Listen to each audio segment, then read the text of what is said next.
انا بالنسبه لي حابب قوي فكره الفيلم اللي بيتكلم عن ست كبيره وعندها القط بتاعها، هي بقى ما تعرفش تعمل اكل وما تعرفش تعمل الحاجات اللي بتعملها، فالقط يبقى جعان. بص، هو انا عايز اقفل الفيلم عند ان روميو مات بعدها ايه يعني، وبنشوف ان هي اتصلت كتير جدا وهو ما بيردش عليها. اعتقد ان احنا طلعنا بشويه افكار حلوه قوي، ويعني يمكن تقريبا 90% وصلنا الى الحدوته اللي شكلها نهائي هيكون عامل ازاي.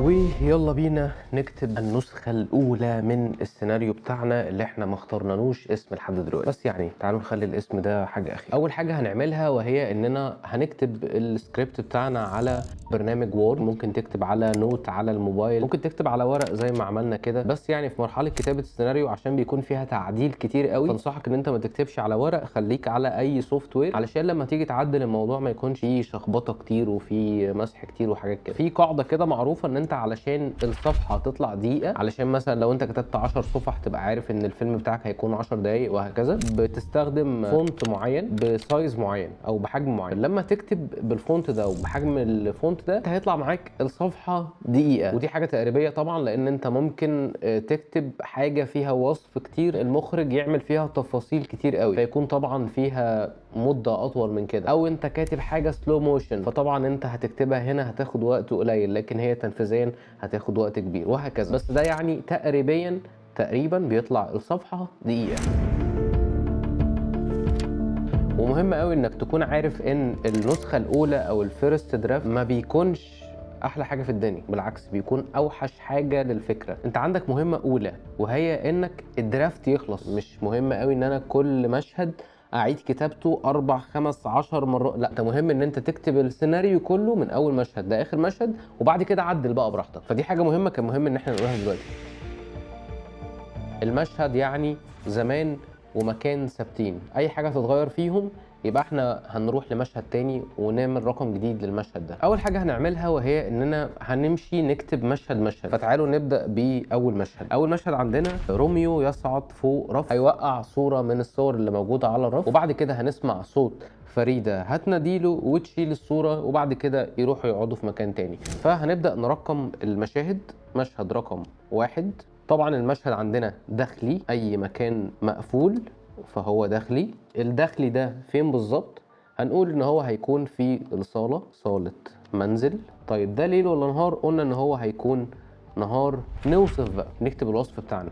احنا قلنا هنا ان روميو يصعد فوق مش عارف ايه، البتاع وقعت فسمعنا صوت فريدة. قط جميل الملامح، لونه اصفر، يصعد فوق رف عليه صور، ونعمل بين قوسين كده وصف الصور دي هيكون ايه. صورة فريدة وزوجها، صورة فريدة وابنهما تامر صغيرا، صورة العائلة بالكامل، صورة الأب فقط اللي هو زوجها يعني، صورة تامر وفريدة وحدهما. فاحنا كده وصفنا الصور. بما اننا في اول مشهد فاحنا محتاجين احنا طبعا مش عارفين السيناريو ده احنا اللي هنخرجه ولا في حد تاني هيخرجه، فمهم ان انا اعرف الشخصيات.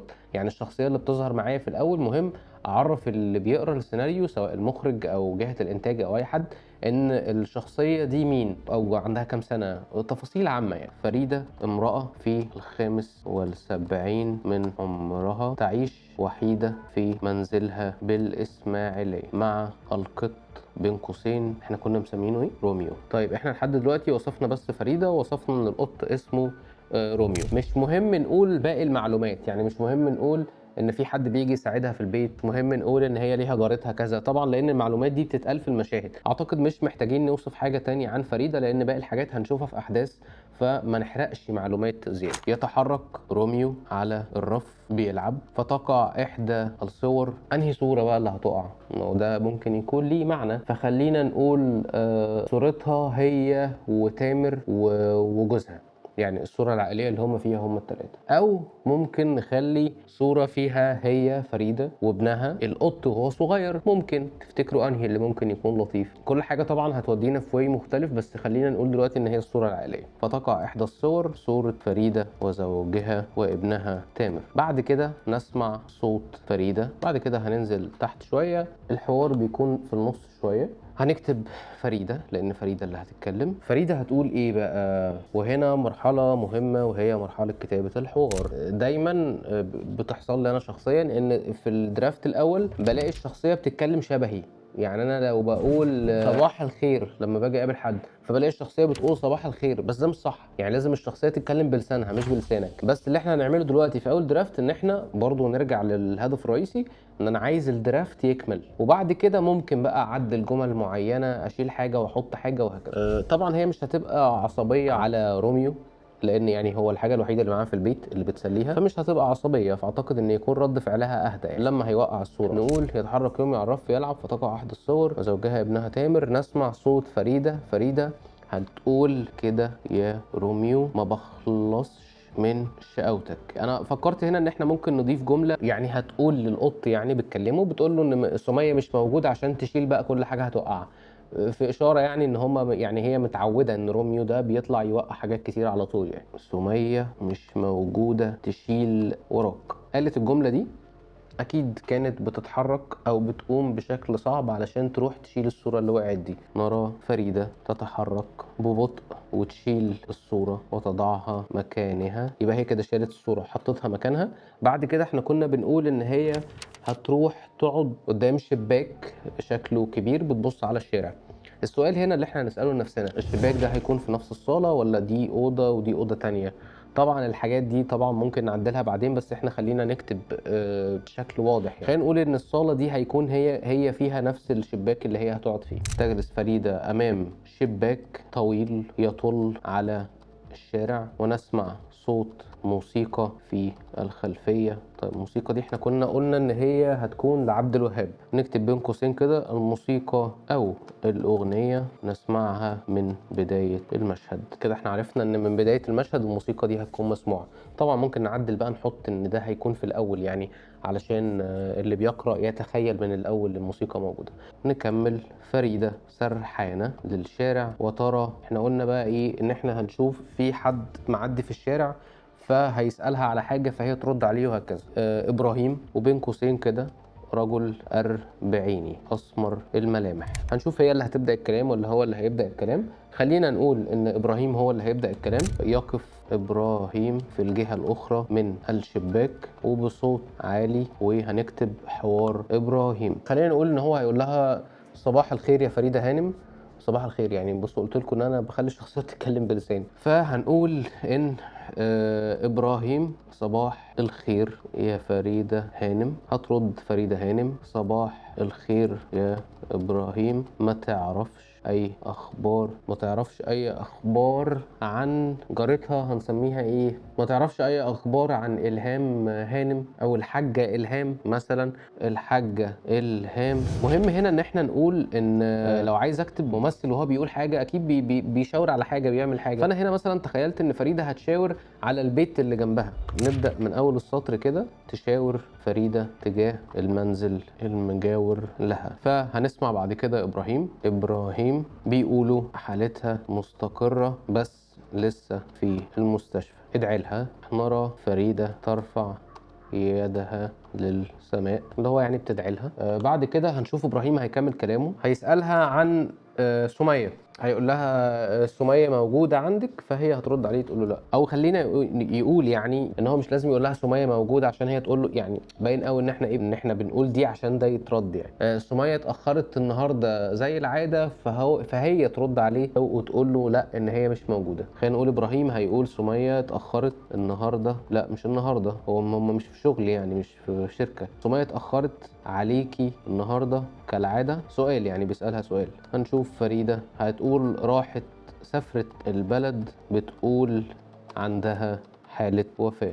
هنشوف بقى ابراهيم بيقول لها ان هو كمان هيسافر، يعني هل محتاجة حاجة ولا لا، ويبقى كده الحوار انتهى. هيقول لها انا كمان مسافر البلد مش محتاجة اي حاجة. فهنشوف فريدة هترد عليه وتقول له، طبعا احنا ممكن بقى نحط حتة ايه، ان هي تضيف حياة شوية، ان هي فعلا تقول له عايزة حاجة. يعني تقول له انا عايزه مش عارف ايه من البلد اللي بيبقى طعمه حلو ده، مش يعني ممكن ندخل حاجه شبه كده يعني شويه، ان هي تحسسنا ان الشخصيه فيها حياه شويه. وساعات على فكره الممثلين بيحبوا قوي يعملوا الكلام ده، يقول لك طب احنا ممكن نضيف هنا كذا كذا، فده بيكون اوبشن لطيف يعني. خلينا نقول ان احنا مش هنعمل ده دلوقتي.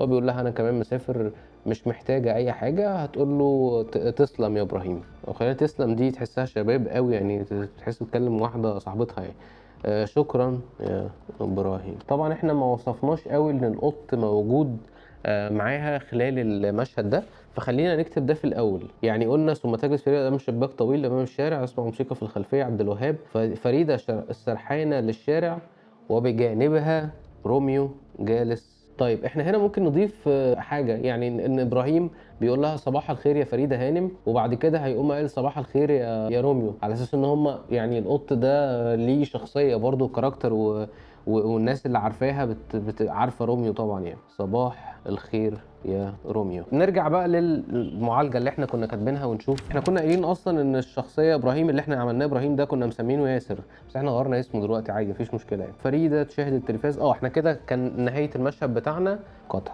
وده كده المشهد الاول. بعد كده نروح لمشهد 2. هنكتب رقم 2 طبعا داخلي. طيب احنا قلنا ان هو الاولاني كان صاله، والمشهد التاني ده برضو هيكون صاله، بس ده هيكون وقت مختلف برضو.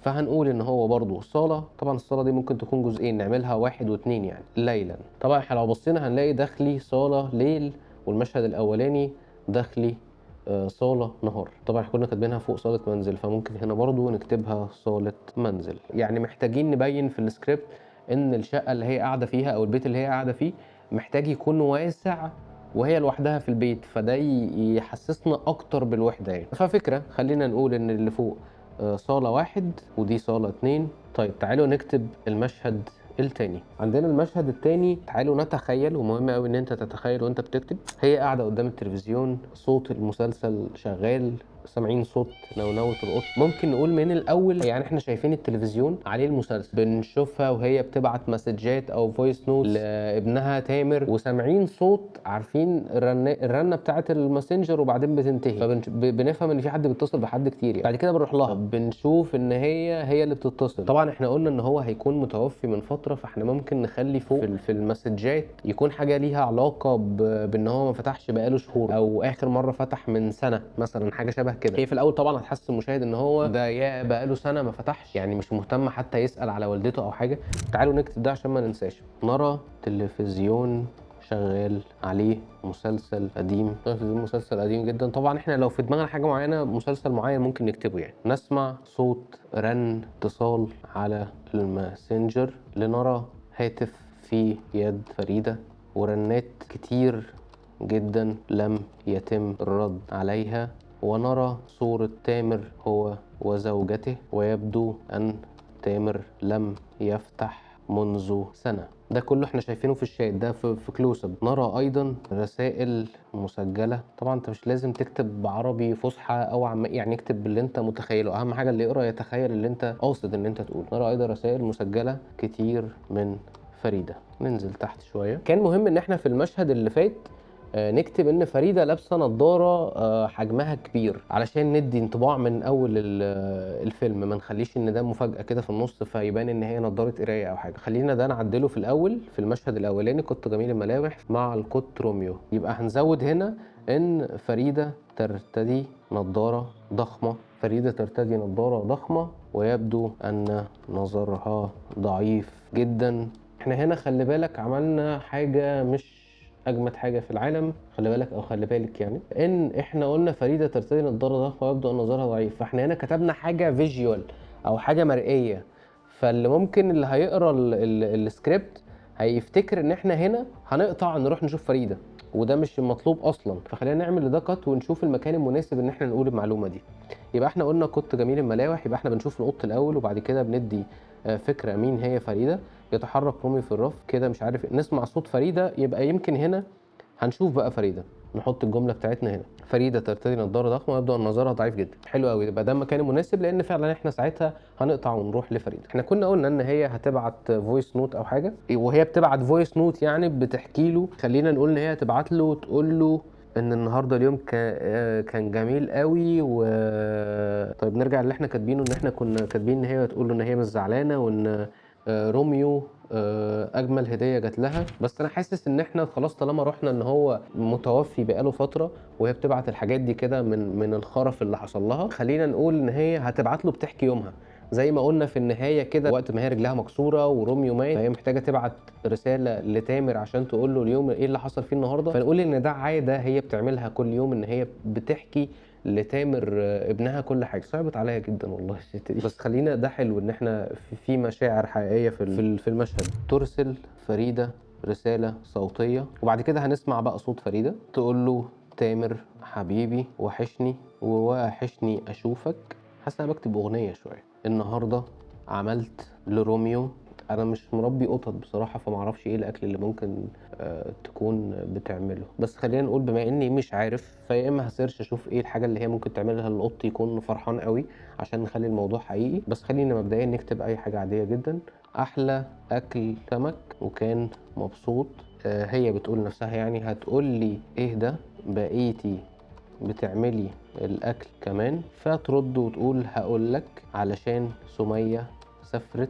ما انت عارف انت بس اللي ما بتسمعش رسايلي ليك. خلينا نضيف هنا حته ان هي هتشبهه بوالده شويه زي باباك بالظبط، كنت ببعت له جوابات وكان بيرد كل فين وفين. حاجه مهمه قوي يعني انا دايما لما بكتب على الوورد اول حاجه انا بطيء، تاني حاجه بعمل غلطات املائيه كتير قوي، فاللي انت شايفه دلوقتي ما تركزش معاه قوي يعني. تعالوا بقى نقفل هنا ونسمع روميو بينونو كتير، جعان بقى عايز ياكل. روميو ينونو كتير ويتحرك حول، يعني هيلف حوالين فريده. طبعا هنا انا بصعبها على المخرج اللي هيخرج لان يعني احنا عاملين قط لازم يتوجه بحاجات معينه. تلاعب روميو وهو مستمر في النونوة. بعد كده هنشوف فريدة هتقول شكلك جعان، يلا بينا يلا بينا على المطبخ. الحوار مش عاجبني قوي بس ممكن اكيد بعد كده هنعدله يعني ونشوف حاجة ألطف. شكلك جعان يلا بينا على المطبخ. تتحرك فريدة ببطء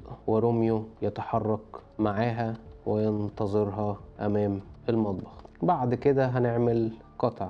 نروح بعد كده المشهد 3 وهو مشهد المطبخ. داخلي، نكتب الاول داخلي مطبخ ليلا. احنا قلنا في مشهد المطبخ ده هيحصل فيه تفاصيل كتير قوي. هنشوف لما هي هتدخل المطبخ هتعمل الاكل وبعد كده النضاره هتتكسر. ما كتبناش ان هي النضاره هتتكسر ازاي، فده مهم ان احنا نكتبه دلوقتي. بس خلينا قبل ما اكمل ناخد بريك لان بحتاج دماغي تبقى فريش. انت ممكن تعمل ده، او لو انت عندك الحماس او الباور ان انت تقدر تكتب السكريبت كله مره واحده يبقى عظيم جدا. بس انا من الناس اللي بطيئه شويه في الكتابه فعشان كده هاخد بريك دلوقتي. خلونا ناخد بريك ونرجع نكمل. لو انت وصلت للجزء ده من الحلقه فمعناه ان انت حد جامد، ولو عجبتك الحلقه ما تنساش تعمل لايك وسبسكرايب او اشتراك علشان نشوف الحلقات الجايه ومفيش حاجه تفوتك. ولو استفدت بمعلومه فادتك ارجوك ادعي لي دعوه حلوه، واشوفك في الحلقه الجايه.